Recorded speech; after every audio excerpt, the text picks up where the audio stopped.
Bonjour et bienvenue dans ce nouveau numéro de Business Africa. Je suis Barbara Loundou, voici le sommaire.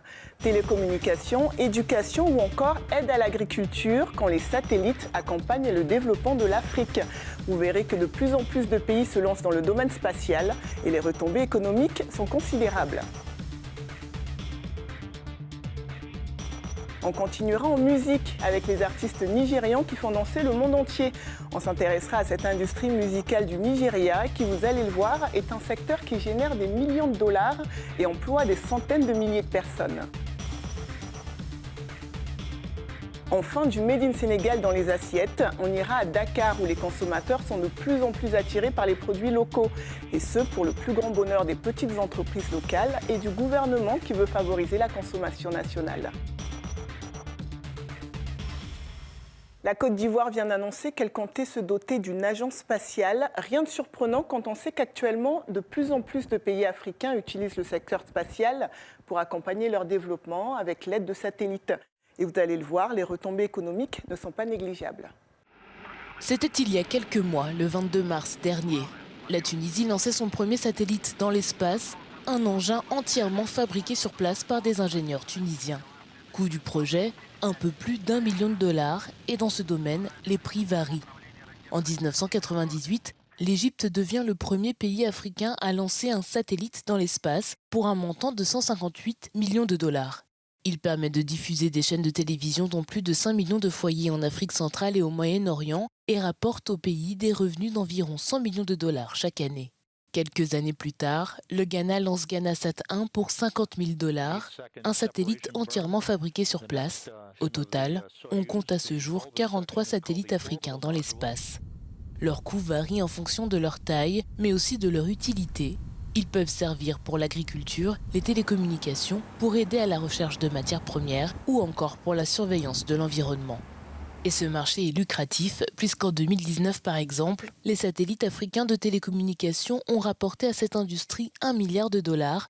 Aujourd'hui, le marché spatial africain est estimé à environ 7,3 milliards de dollars et devrait dépasser les 10 milliards de dollars d'ici 2024.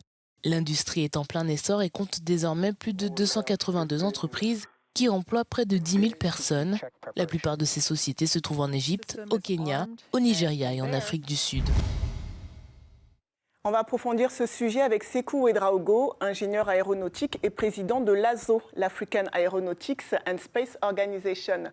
Merci d'avoir accepté notre invitation. Quels sont les pays africains qui sont les plus avancés dans le domaine spatial ? Donc, on a une augmentation, en fait, ces 5 dernières années de 368% du nombre de lancements de satellites. Donc, on a 12 nations qui ont lancé un satellite, qui sont l'Afrique du Sud, l'Algérie, l'Angola, le Ghana, l'Égypte, l'Éthiopie, le Kenya, le Maroc, le Nigeria, le Rwanda, le Soudan et la Tunisie. Donc, je vous cite ces pays parce qu'il y a une corrélation entre la capacité d'un pays à lancer son satellite et son développement, et c'est en termes de capacité spatiale. Donc, les nations les plus importantes au niveau spatial font partie de ces 12 nations.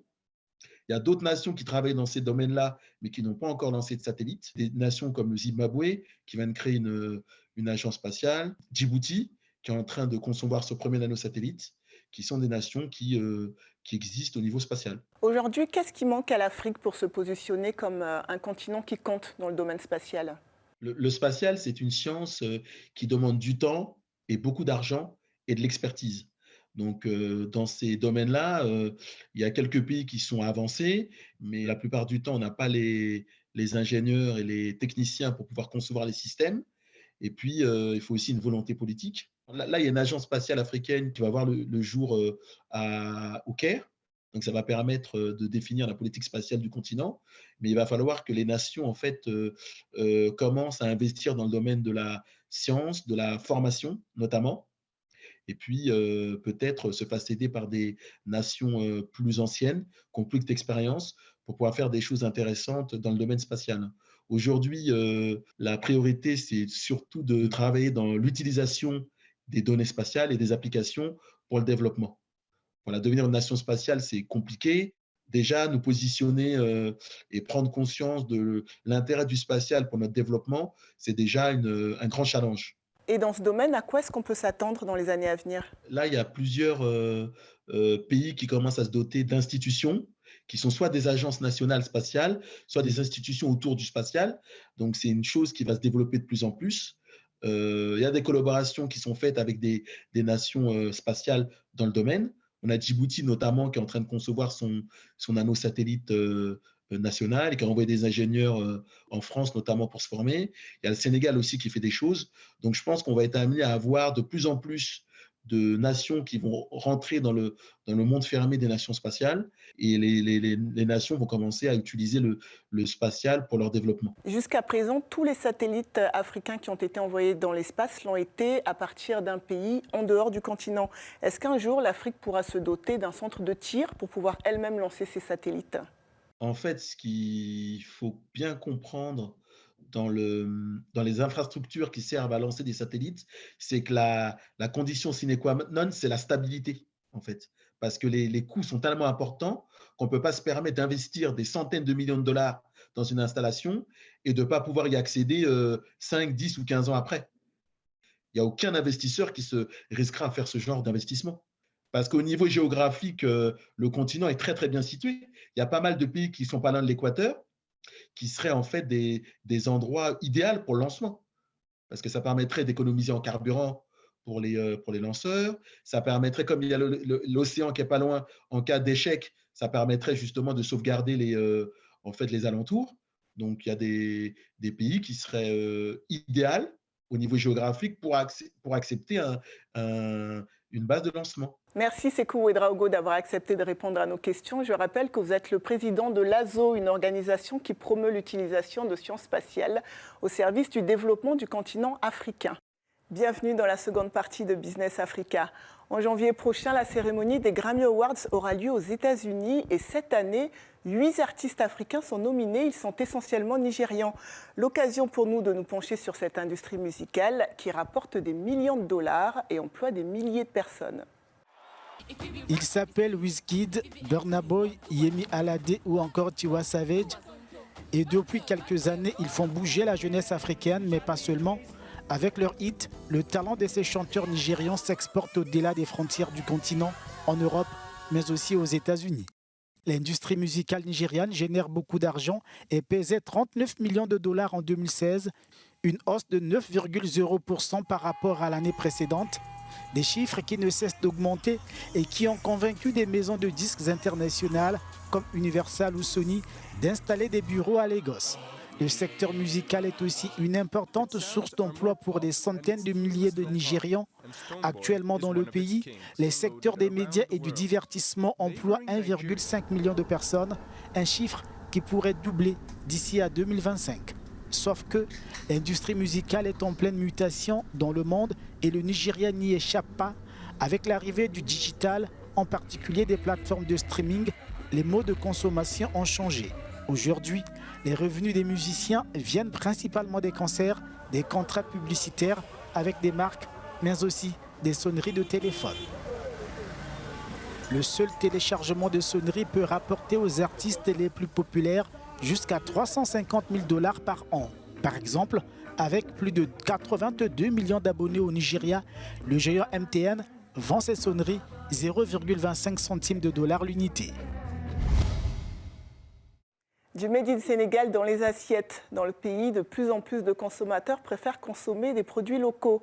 Un changement des habitudes de consommation qui pousse les grandes enseignes à s'adapter et qui fait le bonheur de petites entreprises locales, comme vous allez le voir dans ce reportage à Dakar. Ce n'est pas l'exercice le plus difficile pour Leslie.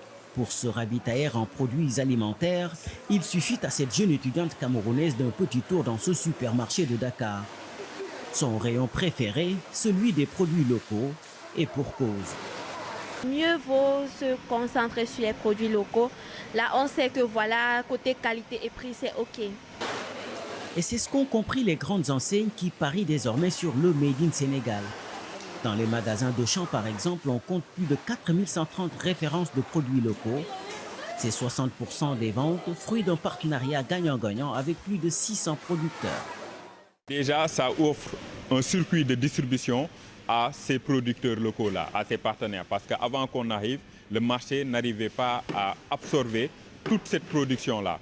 Mais pour booster le secteur, il faut bien plus que de l'argent. Un changement de politique, c'est ce que demande Awakaba, patronne de Soreitoul, première plateforme de distribution de produits agricoles transformés par les femmes au Sénégal. On ne peut pas parler du consommer local sans pour autant mettre en place des stratégies réelles pour que le Sénégalais puisse avoir accès aux produits à tout moment et à un prix raisonnable. Parce qu'aujourd'hui, quand on parle du consommer local, certes, les Sénégalais veulent y aller. Malheureusement, le prix n'est pas assez compétitif par rapport aux autres produits importés parce qu'on n'a pas forcément d'industrie d'emballage. Il y a encore des freins pour la partie production. Donc, c'est tous ces aspects-là qui, aujourd'hui, rendent par moment, en fait, le produit inaccessible. Un constat qui illustre les difficultés du secteur en dépit des subventions de l'État. Des financements visiblement insuffisants pour rendre plus attractifs les produits made in Sénégal. C'est la fin de Business Africa. Merci de nous avoir suivis. À bientôt.